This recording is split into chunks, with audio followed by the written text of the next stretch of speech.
Қазір біз сіздермен Facebook арқылы ADS менеджерға кіріп, жарнама, таргетированный реклама, трафик түрін жіберетін боламыз. Facebook'ке кіреміз. Facebook'та мына жерде создать деген кнопка, реклама деген бар. Сол рекламаны басамыз. Автоматты түрде бізде рекламаны басқаннан кейін Facebook'ты жауып тастасақ та болады. ADS менеджер управление рекламаға өтеміз. Бұл жерде бірден трафикке кірмес бұрын бұны жауып тастап, мына жерлерді қарап алған дұрыс. Қандай неден жіберейік деп жатырмыз? Компаниядан ба, жоқ әлде личный аккаунт арқылы ма? Біздің жағдайда қазір личный аккаунт арқылы жібереміз. Личный аккаунт.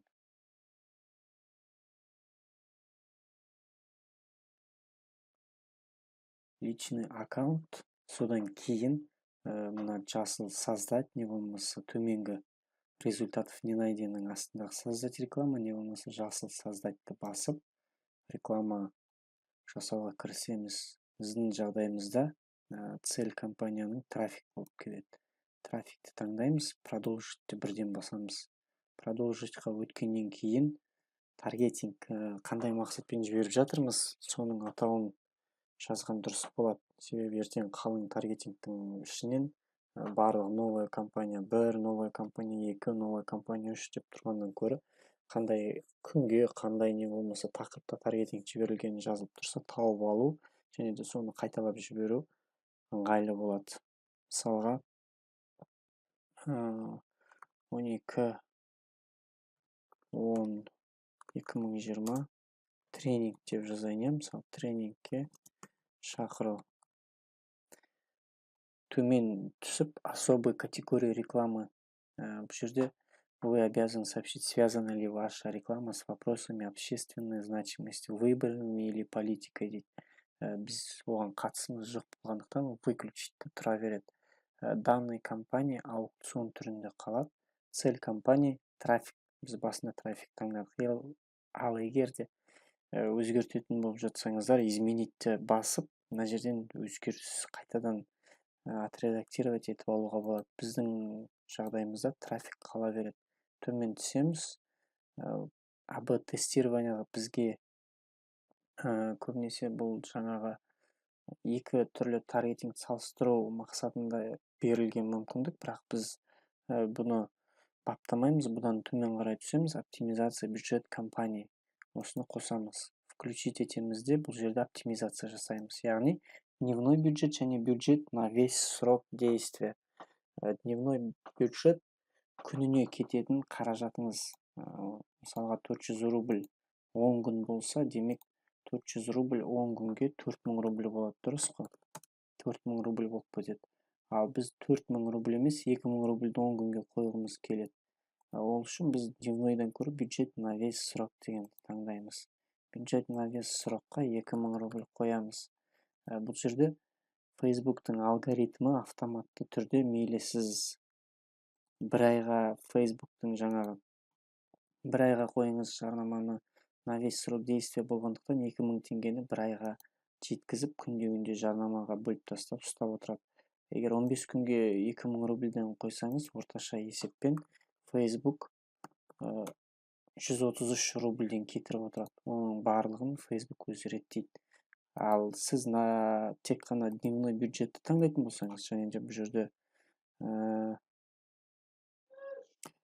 500 рубльді қоятын болсақ, күніне дневной бюджет, және де біздің жарнамамыз 15 күнді қамтитын болса, 15-ті 500-ге көбейтсек, 7500 рубль дайындай беріңіз. Яғни теңгеге шаққан кезде бұл 35.000 теңге. 35.000 теңгеңізді дайындай беріңіз. Сондықтан ең қолайлысы және де экономный варианты бізге на весь срок действия 2000 рубль қойсаңыз болады.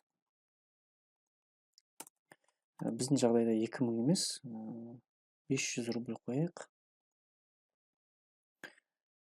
12-сіне дейін 3 күн 500 рубль кетеді карточкамыздан. Болды. Ары қарай ештеңке ешқандай баптаулар керек емес, жай ғана даляны басамыз. далее басқаннан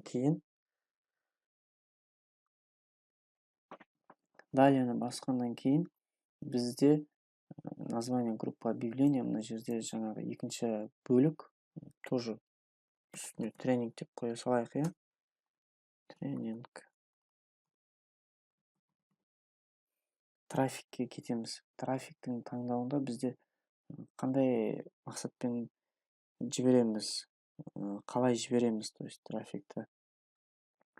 Сайт арқылы ма, приложение арқылы ма, мессенджер арқылы ма, WhatsApp арқылы ма, яғни клиент сізге не арқылы өтеді, сайт арқылы өтеді, жаңағы сілтеме беру арқылы, приложение арқылы өтеді. Жаңағы біздің әлгі Яндекс жоқ, Play Market'тегі түрлі приложениялар бар ғой, ойынның приложениялары мысалы, соның барлығы осы таргетинг арқылы жіберіледі. Мессенджер, яғни Facebook'тың мессенджері арқылы сөйлесетін чаты. WhatsApp түсінікті. Бұл жерде ең қолайлы ссылка арқылы жаңа клиент әкелудің түрі ол әрине сайт болып келеді. Бұл жерде сайт деген міндетті түрде .kz, жаңа google.kz, не болмаса yandex.ru деген, mail.ru деген сияқты сайт емес. Кез келген сілтемесі бар, жаңа кез келген кликабельный сілтеме ол сайт болып есептеледі. Сонымен біз сайтты таңдаймыз. Не себепті WhatsAppты таңдамаймыз? Себебі мынаны қараңыздар, қазір көрсетемін. Мінекей, сайтты таңдасаңыздар, мына жерде былай болады. Определение аудитории 10 000 человек тұр. WhatsAppты таңдасақ 370 000 адам болып қалды. Енді түсінікті болды деп ойлаймын сіздерге. Сондықтан біз сайтты таңдаймыз. WhatsApp сілтеме арқылы, сіз, то есть WhatsApp сілтеме қойып, сізге WhatsAppқа өту керек, сондықтан мен WhatsAppты қояйын деген ол дұрыс емес. Лучше сайт жаңағы таңдап, сол жерге жаңа WhatsApp сілтемені корректировать етіп, WhatsAppқа клиентті өткізіп алуға болады. Ондай да тәсілі бар, қазір алдағы уақытта көретін боламыз. Динамический креатив выключен түрінде қала беру керек. Предложение қала беру керек. Бюджет график 9-10-2020-18-06. Енді біз бюджетті жаңағы қойылған қанша, біз 500 рубль қойдық 12 октябрьге дейін. Мына жерде 18.06 дегенді біз 18.06 емес 19.06 деп қоямыз. Себебі таргетингке біреулер 2 сағат отырады, біреулер 1 сағат отырады. Сондықтан ары кетсе 19.06 бүгінгі датаны таңдап 19 емес 20.06 деп қояйық. 8-ден 6 кеткенде таргетинг жүре бастайды. Аяқталатын датаны міндетті түрде белгілейміз. 12-сі таңғы 7 мысалға. Енді таңғы 7-ге дейін сіздің барлық жаңағы 500 рубліңізді ұстап алатындай, кетіретіндей Facebook жұмыс жасай бастайды. Ары қарай төмен түсеміз, аудиторияға келдік. Аудиторияда местоположение, пользовательский аудитория бұны әлі тиіспейміз. Просто төмен қарай түсеміз де местоположение деген тауып аламыз. Местоположениедан ашсаңыздар, живущие здесь или недавние посетители, люди, живущие здесь, недавние посетители және путешественники. Енді логически бізге екеуі ғана керек. Люди, живущие здесь, не болмаса живущие здесь или недавние посетители. Біз әрине белгілі аймақта тренинг жасап жатқандықтан бізге қонақ болып қазір Астанада жүрген адамға таргетингті көрсету менің ойымша ақымақтық. Ол бәрібір келмейді ғой. 2-3 күннің ішінде сенің тренингіңе болады. Сондықтан біз люди, живущие здесь таңдаймыз. Ал егер сіз жай ғана бір жарнама, товар ретінде қызмет көрсететін болсаңыз, онлайн қызмет ондай болса, живущий здесь или недавние посетители таңдаған дұрыс. Не себепті? Кішкене нақтырақ алған дұрыс. Себебі сіздің әр адамға көрсетілгені және де әр адамның басқан кликі сіздің ақшаңыз. Сондықтан сіз ақшаңызды дұрыс игеруіңіз керек. Мен люди, живущий здесь таңдаймын. Төмен түсеміз. Галочканы көріп тұрсыздар. Қазақстан деген шетінде X бар, бұны мен жауып тастаймын. Мен енді бұл жерге өзімнің аймағымды жазам. Менің аймағым Қостанай. Қостанай деп жазам. Қостанайды таңдаймын. Мінекей, мен Қостанайды таңдадым. Қасындағы аймақтарды таңдағым келсе, не болмаса не только Қостанайдан тағы басқа қалаларды таңдағым келсе, мына жерден поставить меткуді бассаңыздар, қол шығып тұр, қол жүріп тұр дәл қазір. Енді мына поставить меткуді басқан кезде мынандай галочкамен жаңағы не пайда болады, цель. Мен мысалы қасындағы рудныйдың үстінен бассам, автоматически сол жерді де таңдап береді. Мінекей, мынау рудный 16 километр деген. Енді біз 16 километрді радиусты үлкейте аламыз. Мына жерде мінекей жоғарыда рудныйдың үстінен басамыз, сол кезде үстінде мінекей 16 километр деп көрсетіліп тұр. Осыны бүйтіп басқарсақ үлкейеді. Радиус үлкейді, Қостанайдың шетін жауып тастады. Біз оны тағы кішкене кішірейтсек, кішірейеді. Келесі қала тағы да осылай таңдай берсеңіздер болады. Мысалға Тобыл станциясы. Тағы Құшмұрын бар, мысалы мына жерден бізде Құшмұрынды таңдасақ болады. Бұны Құшмұрынның жанында тағы райондар бар, мысалға үлкен әрине әркім өзінің елді мекенін білгендіктен өзіне тиімді қылып басқарса болады. Мысалға мен Құшмұрынды үлкейтсем болады. 50 радиус 50-да жаз, қалаға жақынырақ. Осылай. Ал егер түгел жаңа Қостанай облысын қамтитын болса, сіздердің жарнамаларыңыз как бы Қостанай облысын түгел қамтитындай алып керек емес. Себебі кейбір адамдар ауылда, тем более мен жаңа мастер-класс өткізіп жатқандықтан мен Құшмұрынды мысалы алмай ақ қойсам да болады. Себебі маған айтқандай ешкім келмейді ондай жерлерден. Біз мастер-классқа бола Рудныйдан келуі мүмкін, бірақ Тобылдан 49-02 алып тастасақ болады тоже. Осылай екі қаланы таңдап, ары қарай жалғастырамыз, төмен қарай түсеміз.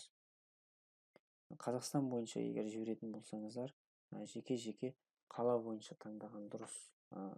Былай істеу мысалы қате. Оны бәрібір айта кетейін.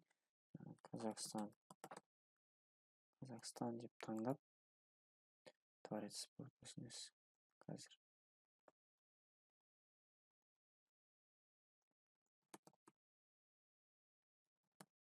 Страна, мысалы Қазақстан деп таңдасаңыз, сіздің ақшаңыз текке далаға кетеді деп мен айта аламын. Себебі өйткені өздеріңіз білесіздер, біздің Қазақстанда бір жаман, ешкім жаңағы қызықпайтын, сосын сеті нашар ауылдар өте көп. Оларға да жарнама көрсетіледі. Ал ол сіздердің потенциальный жаңағы клиенттеріңіз, тұтынушы, нағыз сіздің өніміңізді тұтынатын болашақта клиент емес. Сондықтан олай рисковать етпей, жалпы ауылды аймақтарды түгел алғаннан көрі Қазақстанның жаңа қалаларын, аудандарын, қала тектес кенттерді, шағын, содан кейін үлкен аудан секілді ауылдарды белгілеуге болады. Енді сіздер толық барлық аттарын білмегендіктен жаңағы поставить метку арқылы қоясыздар. Мысалға мен қазір құр Алматыны ғана алатын болсам, Алматинская область деп толық Алматыны қамтып тұр. Оның ішінде керек емес, мысалы ауыл бар, Қытай жаққа қарай түсіп кетеді, мысалы Шунжа дейді. Оның барлығы мысалы текке шығын ғой. Сондықтан мен Алматыны өзін ғана алсам болады. Талғар Алматы, мінекей, Жаркент Алматы, Қаскелең Алматы, Есік Алматы, Алматы көшесі енді жарайды. Қаскелең, осылай жеке алып отырсам, ол әлде қайда тиімді. Алматы, Талғар мысалы. Талғар Алматы, мінекей, Есік кірді. Алматы, Жаркент мысалы. Көрдіңіздер ме? Осылай жеке алсаңыздар өздеріңізге тиімді болады. Сондықтан дұрыстап таңдаған дұрыс, бұл жерде асықпай. Келесі этап возраст. яғни жас ерекшеліктеріне байланысты таңдаймыз. Жас ерекшеліктері негізі тренингке келетін адамдардың жас ерекшеліктері 22-ден басталады. Әркімдікі әртүрлі. Мысалы, машинамен сататын болсам, мен машина запчастьін сататын болсам, мен қалталы, жаңағы платежеспособный дейді ғой, сондай аудиторияның жас аралығын таңдаймын. Ол бізде 25 жас аралығынан басталады. 65 плюсті қалдырмау керек, өйткені оның өзі шығын. Үлкен кісілер мысалға тренингке кел деп, мен бірақ жастар туралы, жастардың жаңағы болашақ қандай бір жұмыстармен айналысуға болады, сондай бір тренинг өткізетін болсам, мен 60 жас дегендер өте қате болады. Сондықтан шамамен 40-45 жасқа дейін алсам болады. Сондықтан сіздер де өздеріңізді аудиторияларыңыздың жас ерекшелігіне мән беріңіздер. 65 плюс емес, кем дегенде бір 60-қа дейін баратын шығар максимум. Содан кейін жынысы. Кімдерге көбірек сіздің қызметіңіз не болмаса өніміңіз өтімді болады, сол жынысты таңдаған дұрыс. Менің жағдайымда мастер-класс тренинг болғандықтан маған все жарай береді. Біреулерге тек қана женщина, мысалы әйелдерге қатысты болуы мүмкін. Жаңа сетевой маркетинг болса, көбінесе әйелдер. Бұл жерде еркектерге шығындалып керек емес, ол уже 90%. Детальный таргетинг. Енді біз мекендерді таңдадық, иә? Алматы, иә? Бізде Алматы, Жаркент, Қаскелең, Талғар. Әйелдерді таңдадық. Енді менің тренингім қандай бағытта, қандай тақырыпта, мысалға, қалай айтсам екен, бір менің тренингім қандай бағытта, сондай тақырыпқа қызығатын адамдарды шақыруға тырысу керек, дұрыс? Өйткені мен екінің бірін шақырып, екінің біріне жай сөйлесем, біреуі оның тыңдайды, бірақ кейбіреуі оған мән бермейді, себебі оған ол қызықсыз. Мен спорт туралы айтсам, ол кісі саясат туралы айтады деген сияқты. Бұл жерде мен жаңағы қара шай ішетін болсам, ол кісі ақша ішеді деген сияқты екі түрлі көзқарас болғандықтан, мен ол кісіге не айттым, ол маңызды болмайды. Сондықтан мен өзіме мені тыңдайтын және де мені түсінетін адамдарды осы жерде жинаймын. Детальный таргетингте тренинг болғандықтан, мен кәсіп туралы айтатын болғандықтан, мен бизнесті таңдаймын. Мысалға бизнес, мысалы, мінекей малый бизнес бар. Ары бір таңдағаннан кейін рекомендацияны бассаңыздар, автоматты түрде сіздерге көрсетеді. Бір көрсетсеңіз малый бизнес, ары қарай малый, средний бизнес, предпринимательство, владельцы малых предприятий, тағы не, индивидуальный предприниматель бар, владелец бизнеса бар, основатель бар, бизнес өзі бар, домашний бизнес бар, мысалға самозанятость бар, удаленная работа, фрилансер қайда. Осылай таңдай бересіздер. Сіздер көп таңдаған сайын, мына жерде сіздердің қаншалықты көп адам көрсететін шкала бар. Узкая, яғни аз, широкая, кең жарнама көрсетеді, определение аудитории. Осы жерде мысалы мен қазір оқымай ақ қояйын, былай баса берейін, иә. Қазір жаңа 500 мың деп тұрды, көреді. 500 мың адам менің жарнамамды көрсетіледі. Қазір 500 мыңнан аспады, демек тағы жұмыс жасап көру керек. Егер аспаса, енше мінекей 510 мыңға кішкене қосылды, бірақ навряд ли ол маған жаңағы МВ, Мәреке, Арифлей мысалы керек емес. Сондықтан менікі аудиториям, яғни 500 мың адамға көрсетілетіндей жағдай жасап береді таргетинг. Ары қарай біз аудиторияны таңдадық, детальный таргетинг арқылы кімдерге көрсететін. Содан кейін төмен түсеміз. Егер де біз келесі жол тағы мастер-классқа тура осындай аудиториямен жұмыс жасайтындай жоспарымыз бар болса, біз мына аудиторияны сақтап алуымызға болады. Мына жерде мінекей сохранить эту аудиторию деген бар. Сохранить эту аудиторияды басқан кезде мына жерге для тренингов. Для тренингов деп сохранитті басамыз. Бұл аудитория бізде автоматты түрде сақталып тұр. Яғни аудитория бөлігі жаңағы местоположение Қаскелең, Талғар, Жаркент жас аралығы 25-60, пол женщина и критерий жаңағы адамдар. Менің кәсібіме қызығады, менің жаңағы сөйлейтін тренингіме қызығады деген адамдар таңдаған адамдардың несі, қызығушылықтары осының барлығы сақталып тұрады. Оны мына используйте сохраненную аудиторияды басу арқылы таңдап аламыз. Мысалы, мінекей Балжан Байгалиева мысалы аудитория таңдап қойдық. Моя аудитория для мастер-классов тоже таңдап қойдық. Қостанай қаласының 27 сақталып тұр, және для тренингов сақталып тұр. Кез келген қоя салсамыз, мысалға моя аудитория для мастер-класс болды. Ештеңе өзгертіп керек емес, просто төмен түсеміз, места размещения автоматически қалады. Автоматически места размещения қалады. Оптимизация и показ бізде клики по ссылке қалап береді, өзі қала береді. Далее басамыз. Далее басқаннан кейін мынаны негізі жазсақ та болады, мысалы мынаны өзгертіп отырсақ та, өзгертпесек те болады. Мысалы менде жазғым келсе жаздым деп жаза салайын, тренинг мысалы. Ары қарай идентификация компания. Бізде ол страница бар. Біз страница ашып қойғанбыз, Diamonds Group деп. Және де автоматты түрде бекіттік. Инстаграм парақшаның Инстаграм парақша автоматты түрде мына жерде аккаунт Инстаграм көрсетіледі. Төмен қарай түсеміз. Айтпақшы мінекей, егер де сіздердің Инстаграмдарыңызда мінекей қараңыз, ваше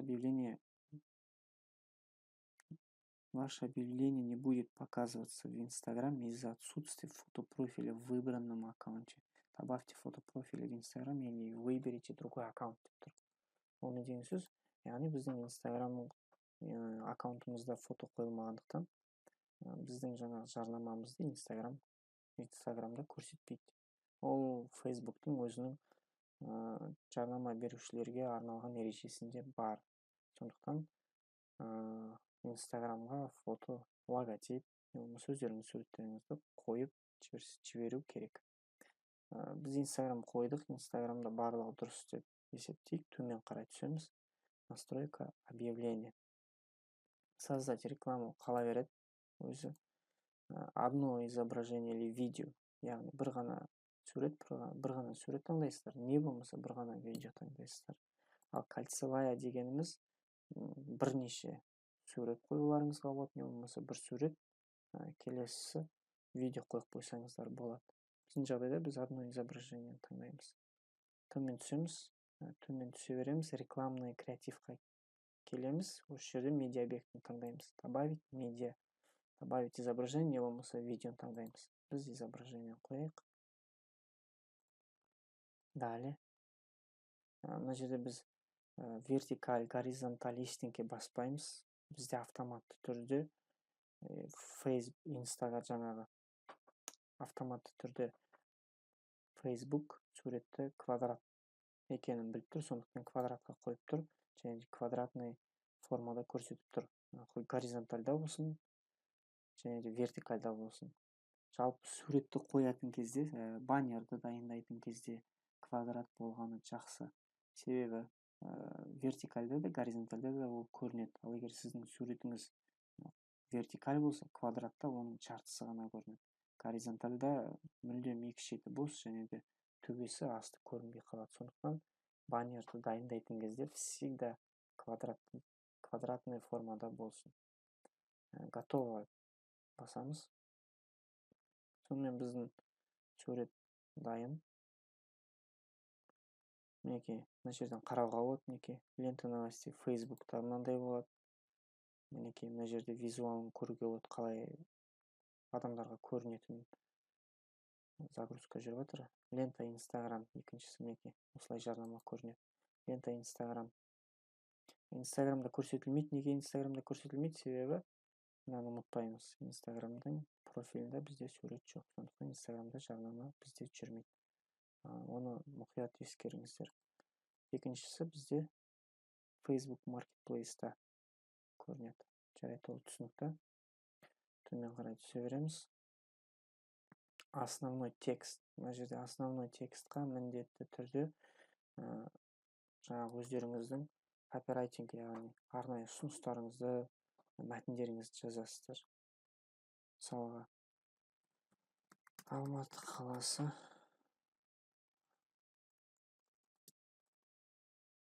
Алматы қаласы. Мастер классқа келіңіздер, болатын жері осындай көшесі, осындай уақыт деп жазғаннан кейін ол сіздерде қазір көресіздер, загрузка жүріп жатыр. Осы жерде барлық сіздердің жазғандарыңыз, суреттеріңіз визуально көрініп тұрады. Мінекей үстінде мінекей Алматы қаласы, мастер-классқа келіңіздер, болатын жері, көшесі. Заголовок, описание не обязательно. Бұны жазып керек емес.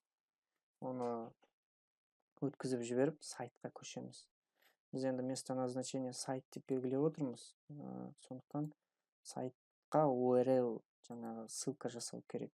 Ссылка жасайтын бізде екі ыңғайлы жаңағы неміз бар, сілтеме жасайтын сайттарымыз бар, көмекші. Конструктор ссылок WhatsApp деген, біз мысалға мына жерге өзіміздің номерімізді жазамыз. Содан кейін астына өзімізге керек текст жазамыз. Керек текст ол жаңағы сілтеме басушы сізге дайынсыз текстпен өтеді. Амандасып қояды алдын ала, мысалы, сәлеметсіз бе? Мен тренинг жайлы толық ақпарат алғым келеді, мысалға. Ақпарат алғым келеді. Содан кейін сформироватьты басамыз. Сформироватьты басқанда бізде мынандай сілтеме арнайы пайда болды. Бұны толық выделить етіп аламыз. Копировать етіп аламыз, выразить етіп аламыз. Содан кейін екінші сайтқа өтеміз. Bitly деген. Бұған Google аккаунт арқылы тіркеліп алсаңыздар жақсы, себебі барлық сілтемелеріңізді сақтап жүреді, және де барлық сілтемеге статистика беріп отырады. Мысалы, міне 268 адам басты, 61, 466, 4244 адам. Содан кейін create деген бар үстінде. Осы жерде create'ті басқан кезде мына paste long URL-ға жаңағыны қоямыз, біздің копировать еткеніміз вставить. Содан тағы create'ті басамыз, сол кезде бізге қысқартып береді сілтемені, қысқа қылып, мынандай. Copy'ді басамыз, копировать етті, мына URL сайтаға қоямыз, вставить. Болды. Біздің URL дайын. Енді адамдар сіздерге жаңағы дайын текстпен просто WhatsApp-қа өте салады. Бұл бізде конструктор ссылок для WhatsApp. Егер сіздердікі сайт болса, сайттарыңыздың сілтемесін қоясыздар. ВКонтакте Дайрект болса, ВКонтакте Дайректің сілтемесін қоясыздар. Сонымен біз қойдық. Енді мына жерде бізге призыв к действию қалай қоямыз? Регистрация, подробнее. Енді біз мастер-класс болғаннан кейін, мастер-класс толық ақпарат алғым келіп тұр дегеннен кейін, логически біз подробнее қойып қоямыз, толық ақпарат алғыларыңыз келсе, подробнені басыңыз, сол жерде толық ақпарат береміз деген сияқты. Төмен түсеміз, языкиға тиіспейміз, отслеживанияға тиіспейміз, өйткені бұл сайттарға арналған. Пиксель ол сайтта кім қандай жерде басты, сондай функция, сондықтан бұның барлығын сілтемеден кейін, призыв к действиюдан кейін ең соңында ештеңе өзгертпей, құр опубликоватьқа кетеміз. Опубликоватьты басамыз. Публикация 1 из 3 деген жаңағы тренингке шақыру, трафик таңдау, содан кейін аудитория таңдау, ең соңында үшіншісі ол сурет баптау, текст жазу, ссылка қою. Осы үшеуі жарнамаға шығуға дайындалып жатыр. На проверке. Ең шекесінде мінекей на проверке деген тұр. Опубликованы несколько объектов. Мынаны енді закрытьті басамыз шетінен. Мына жерден қараймыз в черновике. В черновике тұрғаннан кейін, сәлден кейін на рассмотрение кетеді. На рассмотрениеден кейін алаңға шыға бастайды жаңағы. Facebook алаңына, Instagram алаңына сіздің жарнамаңыз. Мінекей на проверке. Екінші статус жаңағы. На проверке деген одобрить еткеннен кейін жарнама көрсетіле бастайды. Жарнаманың шығыны барлығы мына жерде статистикада көрініп отырады мінекей. Сумма затрат қанша бір күнде кетті, екінші күні қанша кетті, соның барлығын көрсетіп отырады. Біз 500 рубль қойдық, екінші күні мысалы 250 рубль көрінуі мүмкін всего потрачено. Завершение 12 октябрьде. Осылай біз таргетинг жібереміз.